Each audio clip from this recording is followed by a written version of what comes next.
Hello everybody, this is Tip Top MTG here today with another Magic the Gathering video. In today's video, I'm going to be breaking down all of the spoilers that have come out today being November 4th, for Commander Legends. I'm going to talk about all the reprints and all the new cards, and talk about my opinions on them, whether it's how viable I think they're going to be in Commander, or maybe a little bit in older formats as well, or I talk about just my opinions on the cards as a whole, and why they may be a good fit for the set, whether it be from a limited perspective or an overall constructed perspective. So why don't we jump right into this?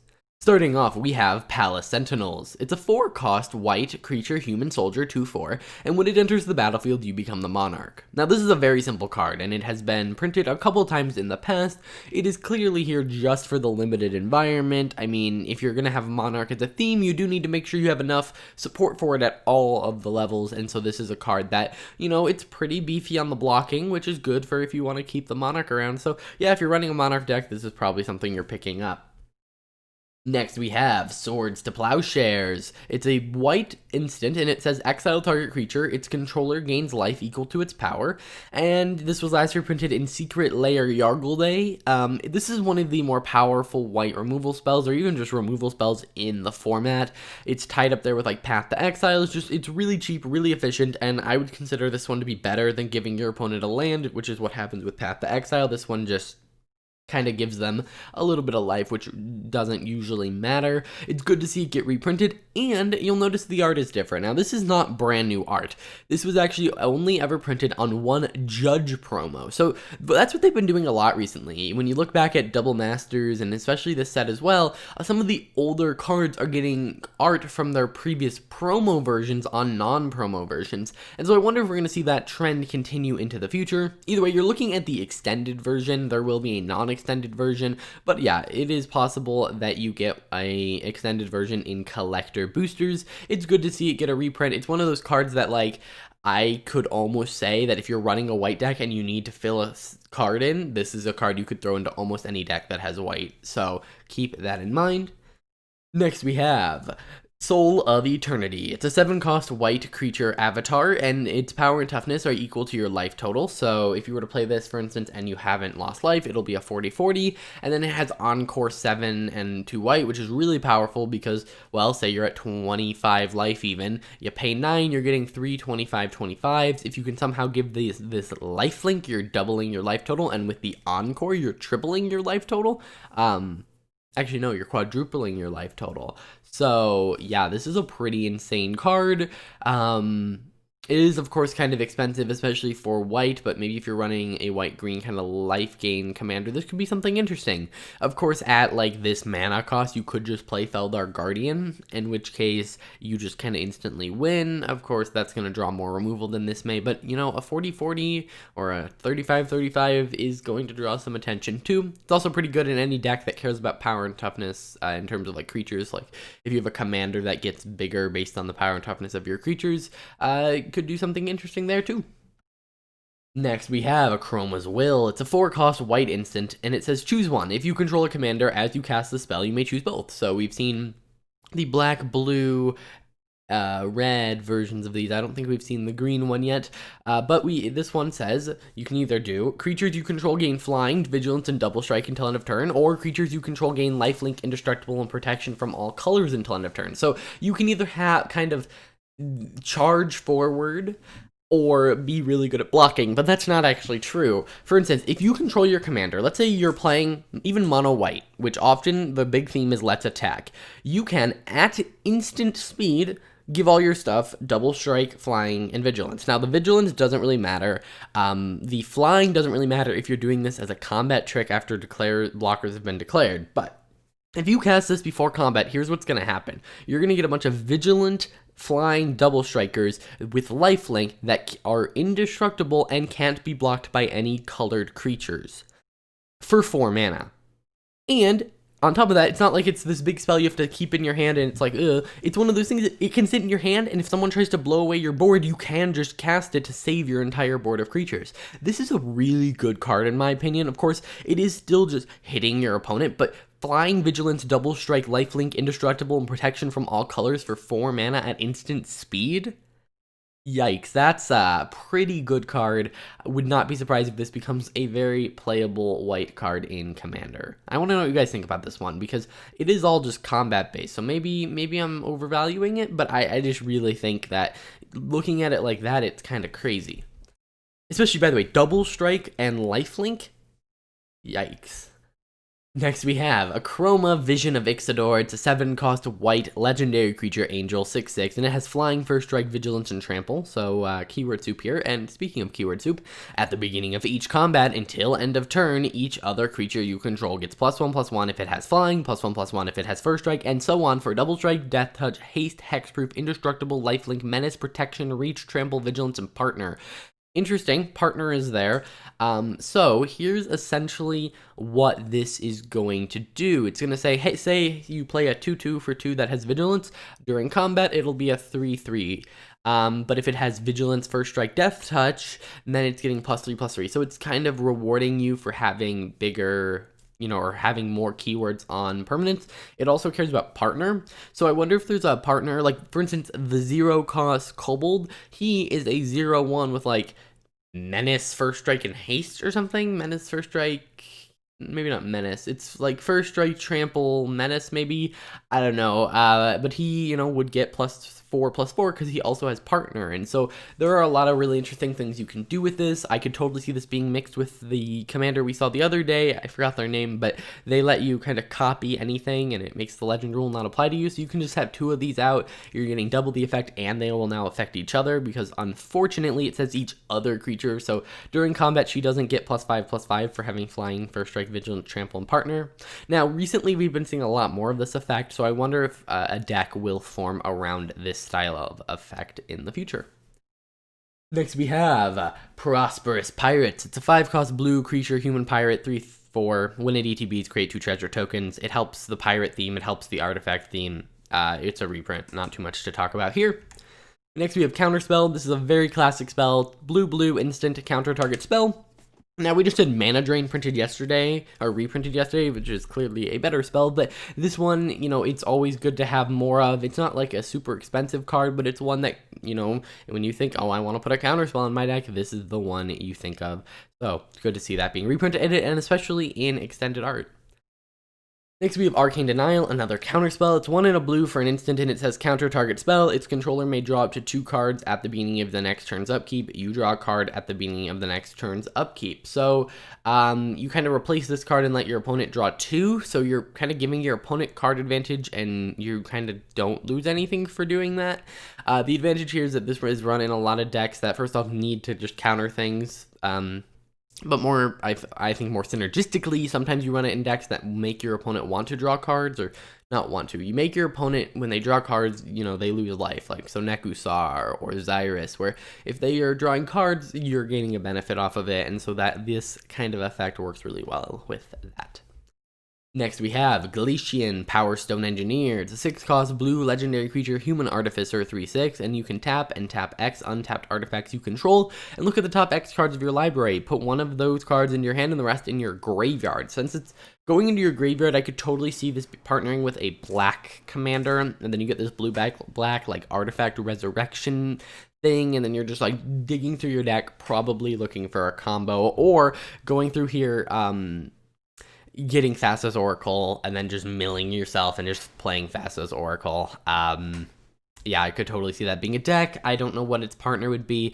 Maybe something else to do with mill if you're going with the Thassa's Oracle route, or maybe something more related to artifacts. Maybe one that generates artifacts, partner. I'm not sure, but I'm sure there are some good combos with him. If you guys want to see later after Commander Legends, spoilers have been done for about a week or 2. I'm going to be doing a video where I talk about every single partner, or at least the best partner combinations, and I've also been considering doing a video where I talk about every single partner and talking about what partners synergize best with them. So I would basically go alphabetical order and just go, okay, Glacian, here are the 5 best commanders that work well as a partner to him. If you guys want to see that, let me know. It's a lot of work, so I want to make sure there are people who actually want to see that, but yeah, I would totally be interested in doing that. Next we have Daring Saboteur. It's a 2-cost blue creature, human pirate 2/1, and you can pay 3, and it can't be blocked until blocked this turn. And then whenever it deals combat damage to a player, you may draw a card. If you do, discard a card. So just, yeah, can't be blocked. Good for, like, I mean, I guess we've seen Yuriko in this set. That can kind of help. Anything, I guess pirates have had a theme of hitting your opponent, so this is a pretty good card. Now, in the picture here, it's rare. That's because, you know, I'm showing you an older version, so it has the translated text, but it is actually being printed at uncommon, so it'll be interesting to see how that goes. It's a reprint from Ixalan. I don't have too much else to say about it, other than it supports the pirates theme of wanting to hit your opponent with pirates. Next we have Body of Knowledge. It's a 5-cost blue creature avatar, Star, and its power and toughness are each equal to the number of cards in your hand. And then it says you have no max hand size, so that's pretty cool. And then whenever he is dealt damage, draw that many cards. So yeah, if something hits this for 4, for instance, you draw 4 cards, which then increases his power and toughness by 4. So as long as he doesn't die to an attack and you're not casting spells, you are fine. The issue is if you do like run out of cards in hand, he dies. He does go infinite with Niv Mizzet. Any of them Niv Mizzets that say whenever you draw a card, deal 1 damage to any target. It lets you draw your entire library. Why? Because, well, you draw a card, right? Niv Mizzet lets you deal 1 damage. So then you hit this thing, which makes you draw a card. And you might be thinking, well, then, you know, this thing's going to die. But no, you now have 1 extra card in your hand, which means that his toughness goes up by 1. And then you can do that infinitely until you draw your entire library, and then just win with Thassa's Oracle. Yeah, probably going to be a combo piece. Other than that, it seems kind of interesting. Maybe a blue-green, like, fight deck, maybe? I don't know. It'd be interesting to see where this could fit in. Next, we have Viscera Seer. It's a 1-cost black creature, vampire wizard 1/1, and you can sack a creature to scry 1. Just really nice because it is a free sack outlet. You can just sack everything. So if your opponent wants to steal something, exile everything, you can kind of just sack everything, including itself. And the scry 1's nice, but that's not why it's run. It's run, even if it just said sacrifice a creature, do nothing, this card would still be pretty good, and so it's good to see it get a reprint. Next we have Elvish Doomslayer. It's a 2-cost black creature elf shaman 1/1. And when it dies, each opponent discards a card. So this is a play off of Elvish Visionary, which is a 2-cost green creature elf shaman 1/1, and when it enters the battlefield, you draw a card. But this one is when it dies, each opponent discards a card. So it's kind of the exact opposite in a different color. So I think it's an interesting little illusion, and the art is framed in a very similar way. So I like it. Next we have Miara, Thorn of the Glade. It's a 2-cost black legendary creature elf scout 1/2, and when it or another elf you control dies, you may pay 1 and 1 life if you do draw a card. So yeah, pretty good if you're playing with elves. Elves seem like a really big part of set. Yes, like there is a decent amount of like flying as a tribal, you know, in the set, but not nearly as much as like elves. And I guess that's because tribal support's probably the easiest to do, because you can have something that supports both the flying tribal and the elf tribal at the same time. But yeah, it also has partners, so you can maybe pair this up with another commander. Next, we have Feat of Succession. It's a 6-cost black sorcery, and it says all creatures get -4/-4 until end of turn. You become the monarch. So you're gonna board wipe and then become the monarch. That's a pretty big combination. Now, this board wipe may not kill everything. If it kills everything, you become the monarch and no one can attack you for a turn, so that works really well. So I think you becoming the monarch on a board wipe is insane, because, you know, the way to lose the monarch is to be hit by a creature, so keep that in mind.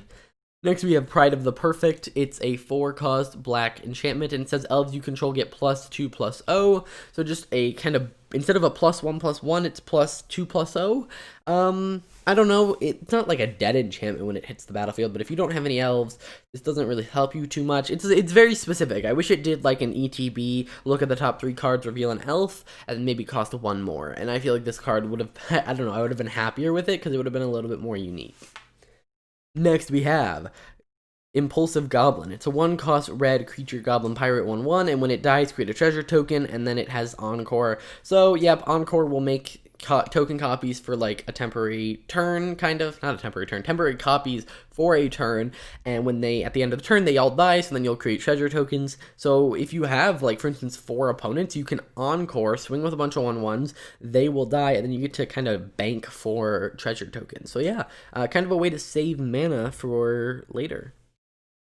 Next we have Teamer Battle Rage. This is a reprint from Double Masters. It's a 2-cost red instant. It says target creature gains double strike until end of turn, and then Ferocious. That creature also gains trample until end of turn if you control a creature with power 4 or greater. You're probably boosting something with power 4 or greater if you're gonna spend a card to give it double strike. So a double strike trample is a pretty good combination. So yeah, pretty awesome card, pretty powerful in a Voltron-y kind of deck where you're just trying to get your opponents out really fast with one big creature.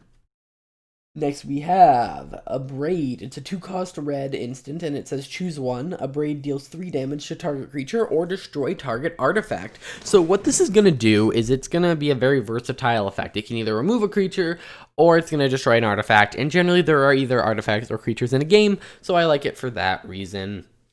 Next we have Humble Defector. It's a 2-cost red creature human rogue, and you can tap to draw 2 cards, but then target opponent gains control of Humble Defector. Activate this ability only during your turn. So yeah, not a big fan of this, especially in a set where Monarch is such a big deal. But you know, there are some interesting things you can do with it. For instance, if all your opponents somehow have hexproof, you can't target them, and then that ability, you know, I think just fails. Although you may need to have the target beforehand, so if they all have hexproof, you may not even be able to activate it. I'm not exactly sure on that one, but yeah, there's some interesting things you can do with this. It goes well in a deck that wants to give your opponent stuff, but yeah, not my favorite card. Next we have Court of Ire. It's a 5-cost red enchantment, and when it ETBs, you become the Monarch, and then Court of Ire deals 2 damage to any target at your upkeep, but if you're the Monarch, it deals 7 instead. So yeah, pretty much just ETB, get a good trigger, become the Monarch, maybe even introduce the Monarch into the game, and then 2 damage each round, and if you happen to become the Monarch, you get pretty good. What I think is insane is that 2 damage to any target every single turn is pretty powerful. I mean, it's not 2 damage to each opponent, not 2 damage to each player, it's 2 damage to any target. If there's some creature on the board you don't like, it's dead. And if you are the Monarch, you know, 7 damage, because this is helping you control the creatures on the board, you may actually be the Monarch, and then you can start getting rid of the bigger creatures. Overall, pretty insane card. Next we have Hellkite Corsair. I don't know why I said Corsair. But it's a 6-cost red creature dragon, 6/5 with flying, and when it ETBs, you may put a commander you own from the command zone onto the battlefield. It gains haste, return it to the command zone at the beginning of the next end step. So yeah, you can kind of do this weird, like, we've seen this kind of effect with, like, out of your hand, off the top of your library. I believe there was a mechanic called, like, Dash that did this, but this is kind of giving it to your commander. So if your commander has an awesome ETB ability, for instance, you can kind of throw it down, attack with it, and then just it comes back. Or if it's an awesome attack ability, for instance, the Dragon may want this. First off, this is a dragon. Second, the Dragon has an on-attack trigger that is kind of insane. So if it can just come out of nowhere alongside this crazy dragon, yeah, pretty good card. Especially, I think it'll fit perfectly into Dragon decks. Next we have Ambush Viper. It's a 2-cost green creature snake, 2/1 with flash and death touch. Pretty much just a kill target attacking creature. Obviously it's a reprint from Innistrad. It's a common. There's not too much to say about it. We have a Dawnglade Regent. It's a 7-cost green creature elk, 8/8, and when it ETBs, you become the Monarch. So an 8/8 for 7, and then you become the Monarch. And then as long as you're the Monarch, permanents you control of hexproof, which will then help you keep the Monarch. You'll notice the better Monarch cards are the cards that, while you're the Monarch, help you keep the Monarch, or that, while you're not the Monarch, help you get the Monarch. So, yep, not awful, but 7 mana is kind of a lot. Next we have Captain Vargas Era. It's a blue and a red for a legendary creature Orc Pirate 1/1, and when it attacks, pirates you control get +1/+1 for each time until the end of turn. For each time you've cast a commander from the command zone in this game. So if you're running him with like a partner, for instance, which you can't because he doesn't have a partner. It's just every time you cast him. So the first time you play him, pirates will get +1/+1 when they attack, and then you can pay 4. And I actually really like this kind of effect. A lot of the time they're underpowered, but I like the concept of it because essentially it kind of removes commander tax in a way, because yes, you're paying more mana, but you're not paying more mana for the same thing you just had. You're paying more mana for something better. And I think that is a lot more of a good feeling compared to like, oh, I have to just cast this now for 6 and I used to cast this for 2. Yikes. Next we have Jared Carthalian. True Air. It's a red, a green, and a white for a legendary creature human warrior 3/3. And when it ETBs, target opponent becomes the monarch, so not you, target opponent. So if you're working with someone, that might be a cool little trade you can do there, but you can't become the monarch this turn.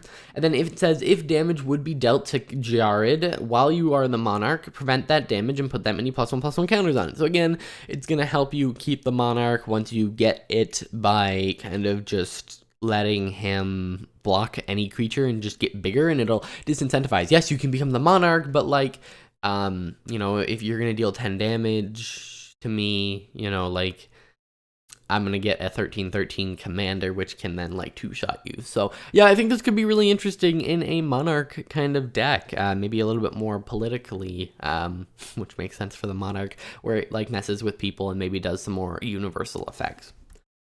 Next we have Belborka, Spectral Sergeant. It's a 4-cost red and white for a legendary creature, Spirit Soldier, star 5, and it says, note the converted mana cost of each card put into exile, as it's put into exile. Its power is equal to the greatest number noted for it this turn, so if your opponents exile things, if you exile things, whether it be flickering them or temporarily moving them to exile for some weird card effect, you'll note those, and then his power will become that. And then at the beginning of your upkeep, exile the top card of your library. You may play that card. Essentially, you're going to exile the top card. You're going to get his power is going to be equal to that CMC at least. First off, it's card draw on Boros, kind of cool, and it has this weird exile thing. So I wonder what cards are exile is not like a big part of it, but it just happens to work well with him. That would be interesting to see. You're obviously going to throw this in a deck with like Ulamog and things so that you can have like huge creatures going into exile, then you can maybe like kill someone with commander damage and double strike out of nowhere. So yeah, very interesting. Next we have Quain, Curious and Interrent. It's a white-blue legendary creature, rabbit wizard 1/3, and you can tap, and each player may draw a card, and then each player who drew a card this way gains 1 life. I don't like this card. This card is a massive disappointment for me. Why? Because the ability, first off, I don't like commanders that are just a tap ability. But what makes this even worse is that it's a mate trigger. If you told me his ability was tap, each player draws a card, and then each player drew a card this way gains 1 life, fine.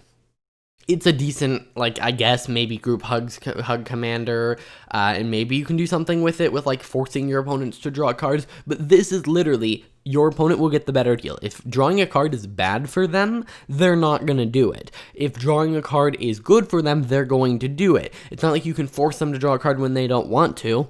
So, I think that May word is a little yikes. I don't know why I keep saying things are yikes. That's just like today's day of the word. Sometimes I say potent, sometimes I say yikes. But yeah, I'm just not a big fan of this card. Next we have Marith, Will of the Wild. It's a reprint from Commander 2013. We're about to get into where I'm talking about prices a little bit because we're going to get into the mythic reprints. Generally, I only cover prices if it is a reprint that is a rare or a mythic. And so, first off, this price is in USD as of the day of recording. The price probably either went up or down depending on, like, how good the commander is or based on how rare the etched foils are, because that's another thing I'm going to talk about here in a second. But the price is probably going to change from this video. It's also as of Card Kingdom's prices. So, like, if you find it on eBay for cheaper, good for you. It's just Card Kingdom. It's a nice baseline that I can use for all videos that I do. Another thing I want to mention is these etched foils. I've seen a lot of confusion about the number of mythics in the set, where it's like, oh my gosh, there's like 40 mythics in this set. That's a ton. Well, you'll notice that this card kind of has a different frame than the other ones, and that's because it is available in etched foil only. And if you guys haven't seen this, I did kind of a video covering it a while back. It's a new foiling process where the card almost looks textured. And so they're trying it first in this product, and how it's going to work is that they took, I don't remember, 30 commanders I think it is, that were like staple commanders or like popular commanders from the past, and they reprinted them only in etched foil. So if it's a reprinted commander in this set, it is only available in etched foil. So all the old partners, this card, Yuriko from yesterday, those are only available in etched foil, and those will only appear in the foil slot of your pack. So keep that in mind. These will not really show up in the normal slots that you'd be expecting them to. Either way, let's get into this card. It's a legendary creature, Elemental Beast 0/0. And it enters the battlefield with a number of +1/+1 counters on it, equal to the mana spent to cast it. Similar to the other one, I like the fact that, like, the more mana I'm paying into my commander, because, like, you know, because it's died, the better the effect will be. That way it doesn't feel so bad. And then it's X, remove X +1/+1 counters from it, choose 1, X can't be 0. And it says put X +1/+1 counters on target creature, X, he deals X damage to any target, or create an XX green elemental creature token. So, yep, you can kind of do this 3 different things. It's kind of boring in my opinion. I am not a big fan. Next we have Muldrotha. This is 3 black, green, blue. Again, it's going to be one of the foil etched onlys. It's a legendary creature, elemental avatar, 6/6, and during each of your turns, you may play land and cast a permanent spell of each permanent type from your graveyard. It's going for about $10. Very powerful commander that I think really did need a reprint. I mean, it's one of those commanders that is not super, I mean, it's like super obvious to build around, and so I think it's a good stepping stone for like newer players who want to go maybe for a more powerful deck that can do more combo-y things.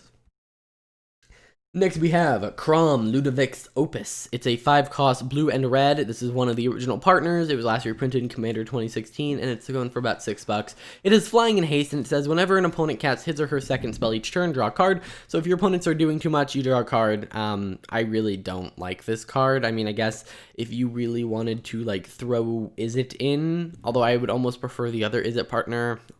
I don't know. So yeah, I want to know your opinion on Crom as well. What is your opinion on him? He like is really just controlled by your opponent, which I guess is more fine because he has partner. You can have a different commander that's actually doing things, but I wonder if he'll synergize with anything super particular. Like maybe there's a partner that cares about if your opponents don't cast their second spell each turn. Who knows? Next we have Ishai, a Dragon Speaker. It's a 4-cost blue and white legendary creature bird monk, 1/1 with flying, and whenever an opponent casts a spell, put a counter on him. Yeah, pretty good. I mean, he works well with any of the, you know, partners that care about +1/+1 counters, and just generally gets pretty big pretty quickly. Blue and white, pretty good at protecting things too, so you don't really have to worry too much about it being blown up if you build your deck in a certain way. So yeah, not necessarily needing a reprint, but it was part of the big cycle, and they're not going to not reprint a partner just because it doesn't have much value. Next we have Bruce Tari, Boorish Herder. It's a 4-cost red and white legendary creature, human ally, 3/3, and when it enters the battlefield or attacks, target creature you control gains double strike and lifelink until end of turn. Pretty good. Double strike and lifelink is pretty amazing. Of course, you're putting this on something that, for instance, has counters and gets counters whenever someone draws a card. This can also get pretty out of hand pretty quickly, and it's clearly a powerful commander because it's going for about $17 right now. Next, we have Sol Ring. This was a pretty obvious inclusion. I could have told you this, you know, before they even announced it, that the first Commander product that was in a booster pack would have Sol Ring. I believe this is one of the first times in a very long time that they've printed Sol Ring in a, like, booster pack, so I wonder if this will drastically bring down the price.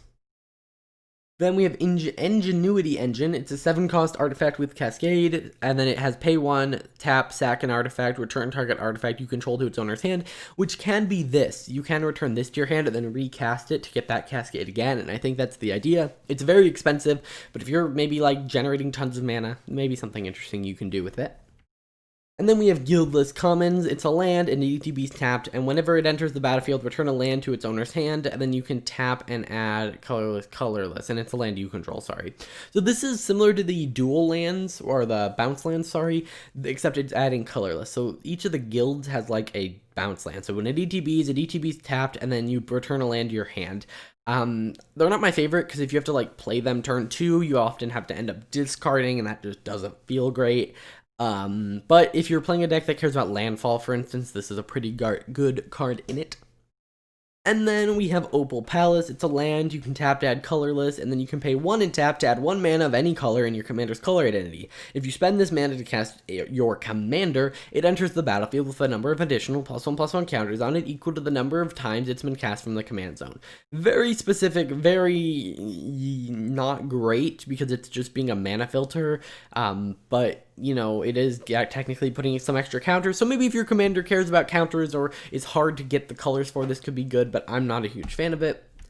And that's it for this video. So those were all the spoilers from today. Tomorrow looks like it's going to be the last day of spoilers, but sometimes, you know, it's actually the day after where they reveal like all the little commons. So if you guys found this video useful, please hit that like button, subscribe, and I will see you guys in the next one. Of course, also, I'm doing a ton of stuff about Commander Legends, so check that out as well.